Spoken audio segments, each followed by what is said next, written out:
4-ാം അധ്യായം, യോഹന്നാന്റെ സുവിശേഷം 4-ാം അധ്യായം 50-ാം വാക്യം. യേശു അവനോട്, പൊയ്ക്കൊള്ളുക, നിന്റെ മകൻ ജീവിച്ചിരിക്കുന്നു എന്ന് പറഞ്ഞു. യേശു പറഞ്ഞ വാക്ക് വിശ്വസിച്ച് ആ മനുഷ്യൻ പോയി. അവൻ പോകയിൽ അവൻ്റെ ദാസന്മാർ അവനെ എതിരേറ്റ്, മകൻ ജീവിച്ചിരിക്കുന്നു എന്ന് പറഞ്ഞു.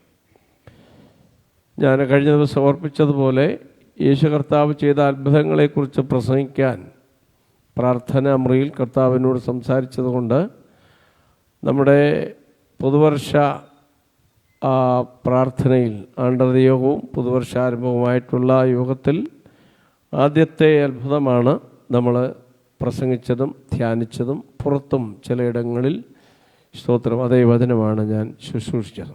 ഹല്ലേലൂയ.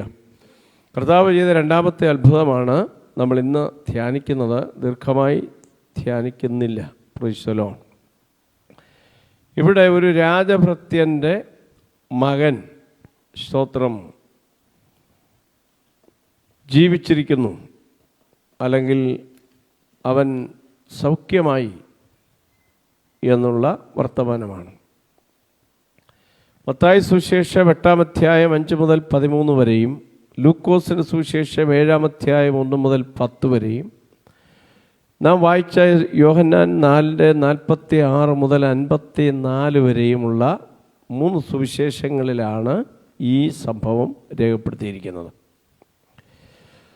ഇതിനകത്ത് പ്രധാനമായിട്ട് സ്തോത്രം 5 കാര്യമാണ് ഉള്ളടങ്ങിയിരിക്കുന്നത്. ഒന്ന്, എക്സ്ട്രാ ഓർഡിനറി ഫെയ്ത്ത്, അസാധാരണമായ വിശ്വാസം. അതാണ് ഒന്നാമത്തെ കാര്യം ഈ അത്ഭുതത്തിൽ. 2, അതോറിറ്റി ഓഫ് ജീസസ് വേർഡ്സ്, യേശുക്രിസ്തുവിൻ്റെ വാക്കിൻ്റെ അധികാരം. അതാണ് ഈ അത്ഭുതത്തിനകത്തുള്ളത്. 3, this is A distance miracle. ഇതൊരു ദൂരത്തിലുള്ള അത്ഭുതമാണ്. യേശു ആ വീട്ടിൽ ചെന്നോ, ആ വ്യക്തിയുടെ അടുക്കൽ ചെന്നോ പ്രാർത്ഥിച്ച പ്രാർത്ഥനയല്ല, നടന്ന അത്ഭുതമല്ല, ദൂരത്ത് വെച്ച് കർത്താവ് പറയുന്ന ആമേൻ വാക്കിൻ്റെ ശക്തി വ്യാപരിച്ച് ഉണ്ടായ സൗഖ്യമാണ്, അല്ലെങ്കിൽ ജീവനാണ്. സ്തോത്രം. 4, the universal scope of God's grace, യേശുക്രിസ്തുവിൻ്റെ കൃപയുടെ സാർവലൗകികത്വമാണ് നമുക്ക് കാണാൻ കഴിയുന്നത്. Praise the Lord. എന്ന് പറഞ്ഞാൽ ഏതെങ്കിലും ഒരു ജാതിക്ക് വേണ്ടിയോ മതത്തിനു വേണ്ടിയോ വ്യക്തിക്ക് വേണ്ടിയോ ഉള്ള ഒരു കൃപയുടെ വ്യാപാരമല്ല ഉണ്ടായത്, മറിച്ച് വിജാതീയനായിരുന്നെങ്കിലും അവന് വേണ്ടി യേശുക്രിസ്തുവിൻ്റെ കൃപ വ്യാപരിച്ചു എന്നുള്ളതാണ്. Price the Lord. അഞ്ചാമത്തെ ഇതിൻ്റെ ആമേൻ ഗുണപാഠമെന്ന് പറയുന്നത് compassion beyond boundaries. Price the Lord. ഞാനിപ്പോൾ പറഞ്ഞതിനോടുള്ള ബന്ധത്തിൽ തന്നെയുള്ള മറ്റൊരു വാചകമാണ് കമ്പാഷൻ. യേശുക്രിസ്തുവിൻ്റെ ദയ മേൻ ഹല്ലേലൂയ വെളിപ്പെടുകയാണ്. എനിക്ക് മനസ്സുണ്ട് ശുദ്ധമാകാം, അവർ വഴിയിൽ വെച്ച് തളർന്നു പോകും എന്ന് പറയുന്ന യേശുവിൻ്റെ കമ്പാഷൻ. Price the Lord. കുറച്ചുകൂടെ വാ പൂട്ടി പിടിച്ച് മൗനമായിട്ടിരുന്നാൽ നല്ലതായിരിക്കും. ഹല്ലേലൂയ. അപ്പോൾ നമ്മുടെ ജീവിതത്തിൽ ഒരു അത്ഭുതം നടക്കണമെങ്കിൽ അസാധാരണമായൊരു വിശ്വാസം എടുക്കണം. മനസ്സിലാവുന്നുണ്ടോ? എല്ലാ വിശ്വാസമൊന്നും വിശ്വാസമല്ല. ഹല്ലേലൂയ. സ്തോത്രം. വിശ്വാസം അതല്ലേ എല്ലാം. ശങ്കർ സിമൻറ്റ് അവർ പറയുന്നൊരു പരസ്യത്തിലും വിശ്വാസമാണ് പറയുന്നത്. ശങ്കർ സിമൻറ്റിനകത്തുള്ള വിശ്വാസമല്ല വേദപുസ്തകത്തിൻ്റെ വിശ്വാസം, ദൈവത്തിലുള്ള വിശ്വാസം. അത് വ്യത്യസ്തമാണ്, അത് ആധികാരികമാണ്, അത് ഹൃദയംഗമാണ്, അത് ഉയരത്തിൽ നിന്ന് വരുന്നതാണ്, അതിന് റിസൾട്ട് ഉണ്ടാക്കുന്നതാണ്. പരസ്യത്തിൻ്റെ ബേസിൽ ഉണ്ടാകുന്ന വിശ്വാസമല്ല ഇത്. ഹൃദയത്തിൻ്റെ അകത്തളത്തിൽ ആമേൻ ദൈവം തരുന്നതും നാം ഹല്ലേലൂയ വളർത്തിയെടുക്കേണ്ടതും അതിലൂടെ അത്ഭുതങ്ങൾ പ്രാപിക്കേണ്ടതുമായ ഒന്നാണ് ഈ വിശ്വാസം. ആമേൻ.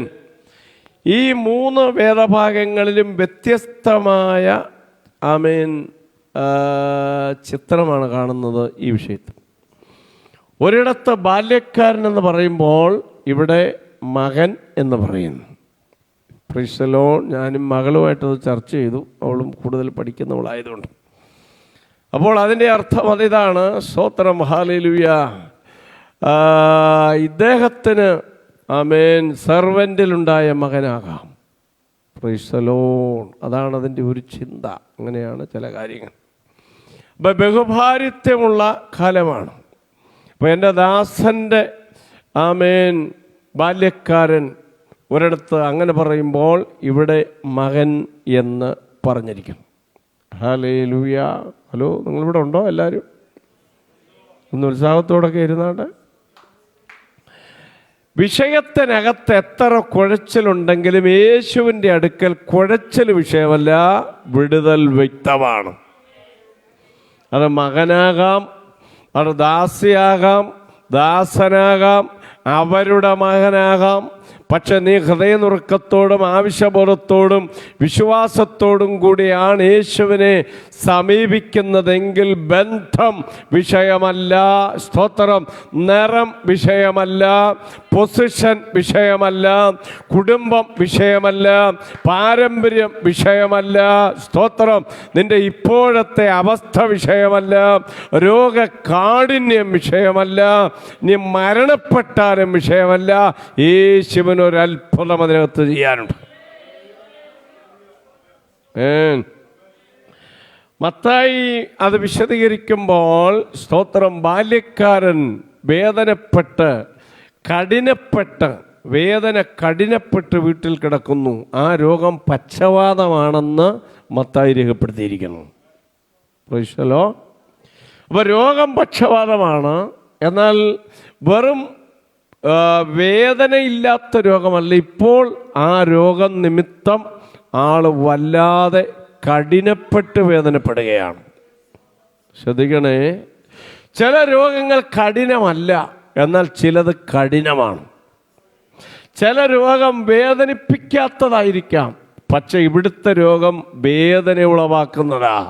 ഇന്ന് പകൽ നിന്റെ രോഗത്തിൻ്റെ നിലവാരം ഏതായിരുന്നാലും അതിനകത്ത് വേദന ഉള്ളതോ വേദന ഇല്ലാത്തതോ കഠിനപ്പെട്ടതോ പക്ഷപാതപരമോ ക്യാൻസറോ ട്യൂമറോ അൾസറോ സ്തോത്രം ഏതായിരുന്നാലും ഉദരത്തിനകത്തോ ഹാർട്ടിനകത്തോ ലിവറിനകത്തോ ഞരമ്പിനകത്തോ തലയ്ക്കകത്തോ ആമേ സ്തോത്രം ഏതായിരുന്നാലും എൻഡോസ്കോപ്പി ചെയ്തിട്ടും സിറ്റി സ്കാൻ എടുത്തിട്ടും MRI ചെയ്തിട്ടും ഒന്നും യാതൊരു പരിഹാരവും ഇല്ലാതെ വൈദ്യന്മാരാൽ ഏറിയൊന്ന് സഹിച്ച് മൾട്ടി സ്പെഷ്യാലിറ്റി ആശുപത്രികളിൽ നീ പോയിട്ട് പരിഹാരമില്ലെങ്കിലും ഈ ശബ്ദ സീമയ്ക്കുള്ളിൽ ദൈവത്തിൻ്റെ വചനം കേൾക്കുന്ന താങ്കൾ യേശുവിനോട് പ്രാർത്ഥിക്കാൻ തയ്യാറായാൽ നിന്റെ വിഷയത്തിനകത്ത് ഒരത്ഭുതം ചെയ്യാൻ യേശു ഇന്നും മതിയായവനാ. Hallelujah, praise the lord. Amen. Lukose വിവരിക്കുമ്പോൾ ഇദ്ദേഹം നേരിട്ട് വന്ന് യേശുവിനോട് കാര്യം പറയുകയല്ല. ആമേൻ. ഇസ്രായേലിലെ മൂപ്പന്മാരെ റെക്കമെൻഡിന് യേശുവിൻ്റെ അടുക്കൽ അയക്കുകയാണ്. അത് മത്തായി യോഹന്നാനും രേഖപ്പെടുത്തിയിട്ടില്ല. Praise the lord. ലൂക്കോസ് ചരിത്രം സൂക്ഷ്മമായി ചമച്ചപ്പോൾ ആ മൂപ്പന്മാരുടെ റെക്കമെൻഡ് വിട്ടുകളയാതെ അതും കൂടെ ഉൾപ്പെടുത്തി വൈദ്യനായ ലൂക്കോസ്. ഹലോ, നിങ്ങളിവിടെ ഉണ്ടോ? ചിലരൊക്കെ സാക്ഷ്യം പറയുമ്പോൾ ചിലതൊക്കെ വിടും, ചിലതൊക്കെ പുസ്തകം എഴുതുമ്പോൾ ചരിത്രം എഴുതുമ്പോൾ ചിലതൊക്കെ വിട്ടുകളയും, ചിലർ കൂട്ടിച്ചേർക്കും. സ്തോത്രം. എന്തായാലും വേദപുസ്തകം ദൈവനിശ്വസ്തമാണ്. ലൂക്കോസ് വൈദ്യനായിരുന്നെങ്കിലും വിജാതീയനായിരുന്നെങ്കിലും ആത്മനിറവുള്ളവൻ ആയിരുന്നതുകൊണ്ട് ഒന്നും വിട്ടുകളയാതെ മൂപ്പന്മാർ വന്ന് ശുപാർശ ചെയ്യത്തക്കതുപോലെയുള്ള ഒരു പ്രവൃത്തി യവൻ്റെ ജീവിതത്തിലുണ്ടായിരുന്നു. ഇപ്പോൾ ഒരാൾ നമുക്ക് വേണ്ടി ഒരു കാര്യം റെക്കമെൻഡ് ചെയ്യണമെങ്കിൽ ഞാനും അയാളും തമ്മിലുള്ള ഏതോ ഒരു സുദൃഢമായ ബന്ധവും ആമേൻ അദ്ദേഹത്തിലൊരു നന്മയും ഉള്ളത് കൊണ്ടാണ് ഒരു റെക്കമെൻഡ് ചെയ്യാൻ ഒരാൾ വെളിപ്പെട്ട് വരുന്നത്. മനസ്സിലാവുന്നുണ്ടോ ഞാൻ പറഞ്ഞു വരുന്നത്? എന്താണ് ഇവൻ്റെ പ്ലസ് പോയിൻ്റ് എന്താണ്? നല്ല കാര്യം എന്താണ്? യഹൂദന്മാർക്കൊരു സിനഗോഗ് വെച്ച് കൊടുത്തിരിക്കുന്നു. പള്ളി എന്നാണ് എഴുതിയിരിക്കുന്നത്. പള്ളി ഒന്നേ ഉള്ളൂ, അത് യെരൂശലേം ദേവാലയം. ബാക്കിയെല്ലാം സിനഗോഗുകളാണ്. സ്തോത്രം. യെരൂശലേമിൽ തന്നെ 12 സിനഗോഗുകൾ ഉണ്ടായിരുന്നു, ദേവാലയം ഒഴികെ. അങ്ങനെയാണെങ്കിൽ 10 യഹൂദൻ എവിടെ കൂടുന്നു? അവർക്ക് മുട്ടുമടക്കി ദൈവത്തെ ആരാധിക്കാൻ സ്ഥലവും പണവും ഒന്നുമില്ലാത്ത പാരപ്പെട്ട ഒറിജിനലായ ജ്യൂസിന് നിവർത്തിയില്ലാതെ വന്നപ്പോൾ ഒറിജിനൽ അല്ലാത്ത ഈ യവനൻ ഒരു കൊച്ചു പള്ളി വെച്ച് കൊടുത്തു. ഹലോ, പള്ളി പണിയുന്നതിന് ജാതിയൊന്നും ഒരു വിഷയമല്ല. നിനക്ക് ആസ്തി ഉണ്ടെങ്കിൽ നീ വെച്ചു കൊടുത്താൽ അത് നിൻ്റെ തലമുറയ്ക്ക് എപ്പോഴെങ്കിലും നന്മയായിരിക്കും. കയ്യിൽ നിന്ന് കാശ് പോകുമെന്ന് കരുതി പള്ളി പണിയാതിരുന്നാൽ നിന്റെ തലമുറ വേദനപ്പെട്ട് അവിടെ കിടക്കത്തേ ഉള്ളൂ.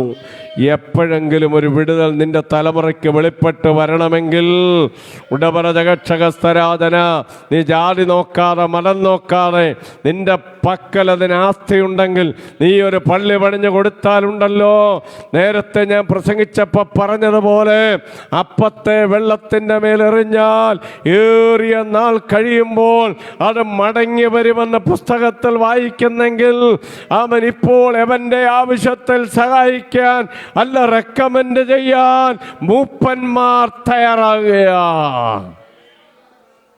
സ്തോത്രം. മൂപ്പന്മാരുടെ മൂപ്പ് കൊണ്ടല്ലത് യേശു കർത്താവ് ഇടപെട്ടത്. സ്തോത്രം. ഇവരുടെ നല്ല ശൈലി കൊണ്ടും ഇടപെട്ടതല്ല, ഇവരുടെ വചനത്തിൻ്റെ അനുസരണം കൊണ്ടും ഇടപെട്ടതല്ല. മറ്റവൻ ആരാന്ന് ആർക്കറിയാമെന്നറിയാമോ? യേശുവിനറിയാം. ഹലോ, ഇന്ന് പകൽ സ്തോത്രം സമർപ്പണത്തോടെ ഞാനും നിങ്ങളും ദൈവത്തിനു വേണ്ടി ചിലത് ചെയ്യുമ്പോൾ പള്ളി വെച്ചു കൊടുത്തത് മൂപ്പന്മാർക്കല്ല, പള്ളി വെച്ചു കൊടുത്തത് യഹൂദന്മാർക്കല്ല, പള്ളി ദൈവത്തിനാ വെച്ചത്. വായക്കം തുറന്നാട്ടെ, ഞാൻ നിർത്തുക, നീട്ടതില്ല. ഉണ്ടകബലരകതല വൈഡജാലകട ആലയെ സംബന്ധിച്ചുള്ള ഏത് പ്രവൃത്തിയും ദൈവത്തിന് വേണ്ടിയാണെന്നുള്ള ബോധ്യം ഉണ്ടാകണം. ഉണ്ടപാറ ജഗക്ഷന അത് പെയിൻ്റ് അടിക്കുന്നതാകാം, ആമേ സ്തോത്രം, അത് ഫർണിച്ചർ വാങ്ങിച്ചിടുന്നതാകാം, അതിൻ്റെ മെയിൻ്റനൻസ് വർക്കാകാം, അല്ല വസ്തു വാങ്ങുന്നതാകാം, കെട്ടുപണി ചെയ്യുന്നതാകാം, ആമേൻ ആത്മാക്കൾക്ക് വേണ്ടി നന്മകൾ നൽകുന്നതാകാം, ഭക്ഷണം കൊടുക്കുന്നതാകാം, മേശവരി വാങ്ങിച്ചിടുന്നതാകാം. ആലയെ സംബന്ധിച്ച് ചെയ്യുന്നതെല്ലാം ഞാനും നീയും ചെയ്യുന്നത് ദൈവത്തിനാണ് ചെയ്യുന്നത്. ഈ ചെറിയവൻ ഒരുത്തന് ചെയ്തതെല്ലാം എനിക്ക് ചെയ്തെന്ന് പറയുമ്പോൾ യേശുവിന് നേരിട്ട് ആരും ഒന്നും ചെയ്തിട്ടില്ല, ചെയ്യുന്നില്ല. അതെല്ലാം ഈ ചെറിയവന് ചെയ്യുന്നതാ. അങ്ങനെയാണെങ്കിൽ ഇവൻ ചെയ്തത് വെറും ഈ മൂപ്പന്മാർക്ക് വേണ്ടി അല്ല, ദൈവത്തിനെന്ന പോലെ അവൻ ചിലത് ചെയ്തു. എന്ന പകൽ യേശുവിൻ്റെ നാമത്തിൽ ആലയം പണിയാനൊന്ന് ഏൽപ്പിച്ചുകൂടെ, സഭ പണിയാനൊന്ന് ഏൽപ്പിച്ചുകൂടെ, ആത്മാക്കളെ നേടാനൊന്ന് ഏൽപ്പിച്ചുകൂടെ. ഇത് പാസ്റ്റർമാരുടെ മാത്രം പണിയല്ലല്ലോ. വീടുകളിൽ കയറി സുവിശേഷം പറയാനൊന്ന് സമർപ്പിച്ചുകൂടെ. ആത്മാക്കളെ കൂടെ അമ്മയും യോഗത്തിന് വരുമ്പോൾ, കൺവെൻഷൻ വരുമ്പോൾ 2 പേരെ വിളിച്ചുകൊണ്ട് വാ. എന്ത് പണിയാ ദൈവം മേളിച്ചെല്ലുമ്പോൾ ചോദിക്കുമ്പോൾ അതോ തന്നെ വന്നങ്ങിരുന്ന് പോകുവാണ്. യേശുവിൻ്റെ നാമത്തിൽ 1 ലഭിച്ചവൻ 1 കാമി കുഴിച്ചിട്ടെന്ന, 5 കൊടുത്തവൻ 5 കൂടെ നേടിയെന്ന, 2 കൊടുത്തവൻ 2 കൂടെ നേടിയെന്ന. ഇന്ന് പകൽ മനസാക്ഷി നിമിത്തം ആമേൻ ആക്ഷേപമുണ്ടായിട്ട് കല്ലിട്ടിട്ട് പോകാൻ ഇടവരരുത്. ഞാൻ ഒന്നിനെ കൂടി കൺവെൻഷനിൽ കൊണ്ടുവന്നു എന്ന് പറയാനൊരു പ്രാഗൽഭ്യമുണ്ടാകണം. ഞാൻ വന്നെന്ന് പറയാനുള്ള പ്രാഗൽഭ്യമല്ല, ഞാൻ വീട് കയറി സുവിശേഷം പറയുന്ന പ്രാഗൽഭ്യമല്ല. ഞാൻ ഒന്നിനു കൂടെ ഒരു മർത്തോമക്കാരനും കൂടെ കൊണ്ടുവന്നു, ഞാനൊരു യാക്കോബാക്കാരനെ കൂടെ ഈ കോമ്പൗണ്ടിൽ കൊണ്ടുവന്നു. ഇന്ന് പകൽ എത്ര പേർക്ക് ഉറപ്പോടെ പറയുമ്പോഴും പ്രാഗൽഭ്യമുള്ളവരെന്ന് കരം ഉയർത്താം. ഉണ്ടിമര മണ്ടിമര മത്തുലം കടകട്ട മരച്ചന ഉണരാനായി ഇന്ന് പകൽ പറയുന്നത് പ്രസംഗം നിങ്ങളെ സൂചിപ്പിക്കുന്നതായിരിക്കണമെന്നില്ല. നിത്യതയിൽ ചെല്ലുമ്പോൾ സ്തോത്രം ചില കതിരുകൾ കാഴ്ചവെക്കണമെന്ന് പള്ളിക്കകത്തിരുന്ന് ആമെ തലവെക്കി പ്രാർത്ഥിക്കുന്ന, കയ്യുയർത്തി പ്രാർത്ഥിക്കുന്ന ആമെ വ്യക്തികൾ ഒരെണ്ണത്തെ പോലും വിളിച്ചോണ്ട് വരാതിരുന്നാൽ ആലയത്തിൻ്റെ ശൂന്യത മാറുമോ? കസേരകളിൽ ആത്മാക്കൾ കാണുമോ? ഹലോ, നമ്മുടെ ഹൃദയത്തിനകത്ത് രൂപാന്തരമുണ്ടാകണം, ദർശനമുണ്ടാകണം, കാഴ്ചപ്പാടുകളുണ്ടാകണം. ഒരു കുടുംബത്തെ വെച്ച് പ്രാർത്ഥിക്കണം, ഒരു വ്യക്തിയെ വെച്ച് പ്രാർത്ഥിക്കണം. സഭയുടെ അതിര് വിശാലമാകണം.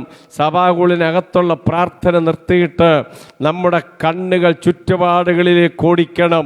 ഉടപരജഗത രഗതാരാജ കൺവെൻഷൻ്റെ പണം പാഴാകരുത്, ഉപവാസ പ്രാർത്ഥനയുടെ പണം പാഴാകരുത്. ആമേൻ. അത് നടത്തുമ്പോൾ തന്നെ വീടുകൾ കയറിയിറങ്ങാൻ, ആത്മാക്കളെ വിളിക്കാനുള്ള ഉടപര ദാഹവും പ്രവൃത്തിയും ഉണ്ടാകണം. കരം തട്ടി ദൈവത്തെ സ്തുതിച്ചാട്ട് യേശുവിൻ്റെ നാമത്തിൽ കാഴ്ചപ്പാടിന് മാറ്റമുണ്ടാകട്ടെ.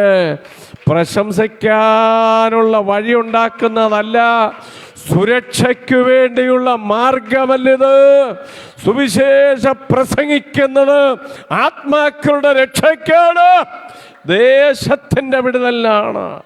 ആ ബോധ്യമാണ് നമ്മുടെ അകത്തുനിന്ന് പകലാഴത്തിൽ വെളിപ്പെട്ടു വരേണ്ടത്. ഞാൻ പറയുന്നത് മനസ്സിലാകുന്നുണ്ടോ? എൻ്റെ തലമുറ അനുഗ്രഹിക്കപ്പെടാനല്ല ഞാൻ കൺവെൻഷൻ നടത്തേണ്ടത്, എൻ്റെ കുടുംബം അനുഗ്രഹിക്കപ്പെടാനല്ല ഞാൻ കൺവെൻഷൻ നടത്തേണ്ടത്. ഹലോ, സ്തോത്രം. എൻ്റെ കയ്യിലെ കാശ് തീർക്കാനല്ല ഞാൻ കൺവെൻഷൻ നടത്തേണ്ടത്.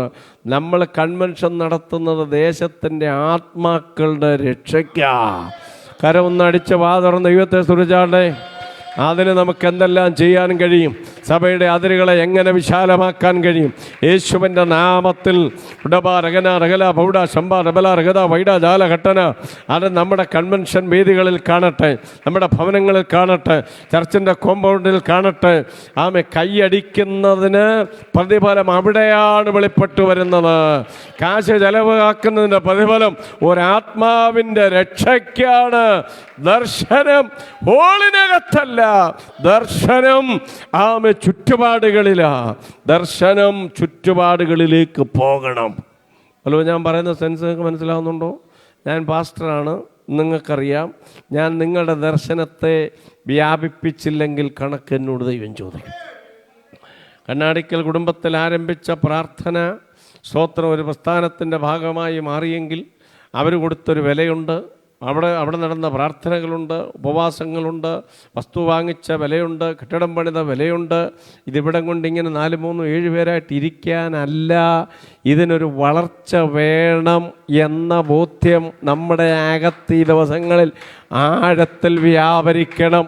നമ്മൾ ഒരു മനുഷ്യൻ്റെ മുഖത്ത് നോക്കി പ്രസാദിപ്പിക്കുന്ന രീതി നമുക്കില്ല. ദൈവത്തിൻ്റെ മുഖത്തേക്ക് നോക്കണം. ശക്തിയോടെ ഈ ദിവസങ്ങളിൽ സുവിശേഷം പറയണം. അകത്തുള്ള സാക്ഷ്യം വെട്ടും, അകത്തുള്ള സാക്ഷ്യം കുറയും. പുറത്ത് സാക്ഷ്യം പറയാൻ ഏൽപ്പിക്കപ്പെടണം. കരങ്ങളടിച്ച് ആത്മാവിൽ നിറഞ്ഞ് സ്വതന്ത്രം പറഞ്ഞാട്ടെ. എല്ലാവരും ചേർന്ന് ദൈവത്തെ സ്തുതിച്ചാട്ടെ. പ്രാർത്ഥനാ വിഷയങ്ങൾ പറയാം, ഉടപരജഗതന ഭാരങ്ങൾ പങ്കുവയ്ക്കാം. പക്ഷേ സാക്ഷ്യമെല്ലാം യേശു എന്നെ രക്ഷിച്ചു എന്ന് നമ്മുടെ ചുറ്റുപാടുകളിൽ പറഞ്ഞ് ചിലതിനെ ഈ ആലയത്തിൽ 2026 കൊണ്ടുവരണം. അങ്ങനൊരു തീരുമാനം കർത്താവേ ഞാൻ എടുക്കുന്നു എന്ന് ഈ ആണ്ടിൻ്റെ ആദ്യത്തെ ഞായറാഴ്ച തീരുമാനം. ദൈവമാണ് പ്രവർത്തിക്കുന്നത്, അത് വേറെ കാര്യം. പക്ഷെ നമുക്കകത്തൊരു തീരുമാനം എടുക്കാൻ പറ്റും. അങ്ങനെയുള്ളവർ മാത്രം ഒന്ന് കരം ഉയർത്തിയാട്ടെ. അകത്തിരുന്ന് പ്രാർത്ഥിക്കുന്ന കാര്യമല്ല ഞാൻ പറയുന്നത്, ഓളളക്കുന്ന കൈയടിച്ച് ആരാധിക്കുന്ന ആരാധനയുമല്ല ഞാൻ പറയുന്നത്. ഒരാളിനെ ഞാൻ ലക്ഷ്യം വെച്ച് പ്രാർത്ഥിക്കും, ഒരു കുടുംബത്തെ ഞാൻ ലക്ഷ്യം വെച്ച് പ്രാർത്ഥിക്കും. ഞാൻ വരുന്ന ഉപവാസ പ്രാർത്ഥനയിൽ ഒരാളെ കൂടെ താല്പര്യമുള്ള ആളെ വിളിച്ചുകൊണ്ട് വരും. ഞാൻ വരുന്ന കൺവെൻഷനകത്ത് ഞാൻ വരികയും ഒരാളെ കൊണ്ടുവരികയും ചെയ്യും. വരുത്തര് പറഞ്ഞാൽ എത്ര കേൾക്കും? നാട്ടുകാരും വീട്ടുകാരുമൊക്കെ നിങ്ങളാണ് ആളിനെ കൊണ്ടുവരേണ്ടത്. ഞങ്ങൾ 125 വീടുകൾ കയറി ഇറങ്ങി. എത്ര പേര് ഈ സഭയിലുള്ള ഒരു വീട് കയറി ഇറങ്ങാൻ വന്നു? ഓരോരുത്തർക്കും പറയാൻ ഒരു ഉപാധിയുണ്ട്, പക്ഷെ ദൈവസന്നിധി അത് വിലപ്പോകത്തില്ല. സഭയുടെ കൺവെൻഷൻ നടക്കുമ്പോൾ അതിനകത്ത് മുഴുവൻ ആളുകളും സംബന്ധിക്കുകയും ഉപവാസ പ്രാർത്ഥനകളിൽ പോരാടുകയും സുവിശേഷീകരണ പ്രവർത്തനങ്ങളിൽ പങ്കാളികളായും ചെയ്യുമ്പോൾ മാത്രമേ ദൈവം നിങ്ങളിലും എന്നിലും പ്രസാദിക്കൂ. കേൾക്കുമ്പോൾ ഇച്ചിരി അരോചകത്വമൊക്കെ തോന്നും, പക്ഷേ ചില വിടുതൽ നടക്കാൻ അതറിയാൻ ഞാനും നിങ്ങളും ഇറങ്ങിയെങ്കിലേ പറ്റും. കരമടിച്ച് വാതറും സ്വോത്രം പറഞ്ഞാട്ടെ. മോൻ്റെ വിടുതൽ നടക്കും, ശരിയാ. മോടെ വിടുതൽ നടക്കും, ശരിയാ. മരുമോന് ജോലി കിട്ടും, ശരിയാ. ശരീരത്തിൻ്റെ ബന്ധന വഴി, ശരിയാ. അതെല്ലാം നടക്കട്ടെ. പക്ഷെ യേശുവിന് വേണ്ടി എന്ത് ചെയ്തു?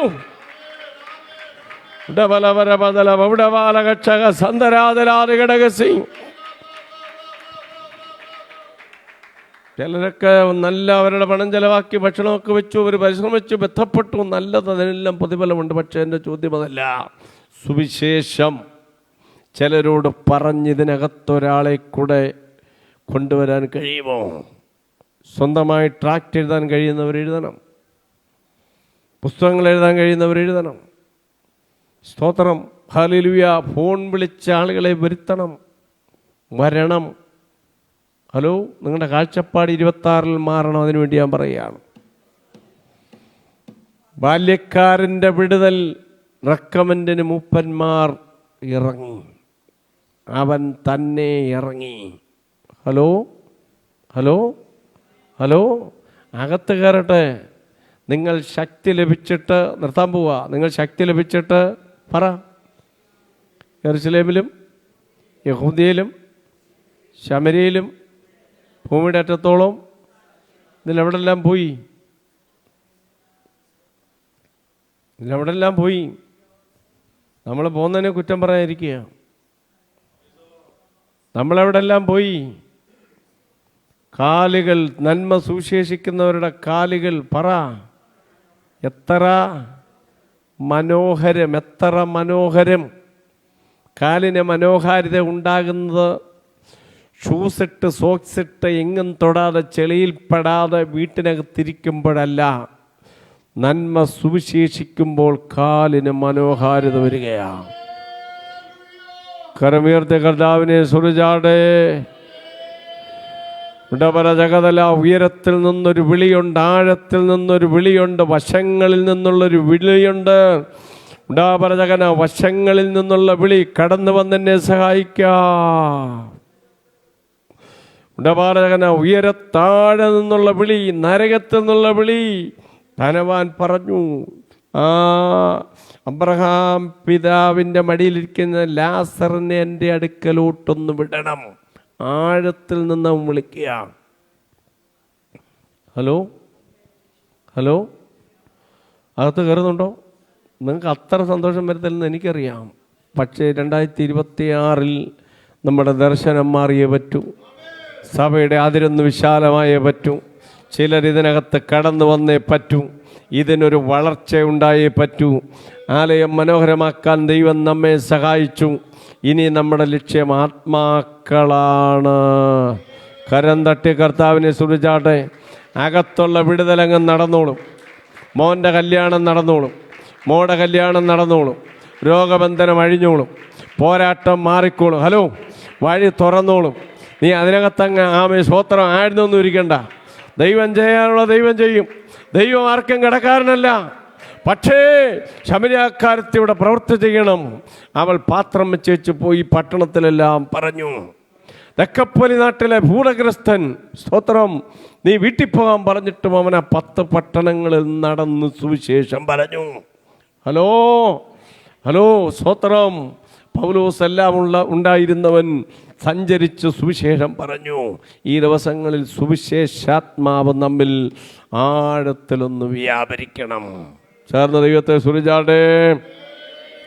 ഞാൻ വേഗത്തിൽ നിർത്തുകയാണ്. സ്തോത്രം, ഹല്ലേലൂയ. മൂപ്പന്മാർ വന്ന് പറഞ്ഞു, അല്ല, ഇവിടെ നാം വായിക്കുന്ന അവൻ തന്നെ വന്ന് അപേക്ഷിച്ചു യേശുവിനോട്, നിങ്ങൾ അടയാളങ്ങളും അത്ഭുതങ്ങളും കണ്ടിട്ടല്ലാതെ വിശ്വസിക്കത്തില്ല എന്ന ഒരു റിജക്ഷൻ പോലെ പറഞ്ഞെങ്കിലും ഹല്ലേലൂയ, അവൻ പറഞ്ഞു, എൻ്റെ കീഴിൽ പടയാളികളുണ്ട്. ഞാൻ ഒരുത്തനോട് വരാൻ പറഞ്ഞാൽ വരുന്നു, പോകാൻ പറഞ്ഞാൽ വേറൊരുത്തൻ പോകുന്നു.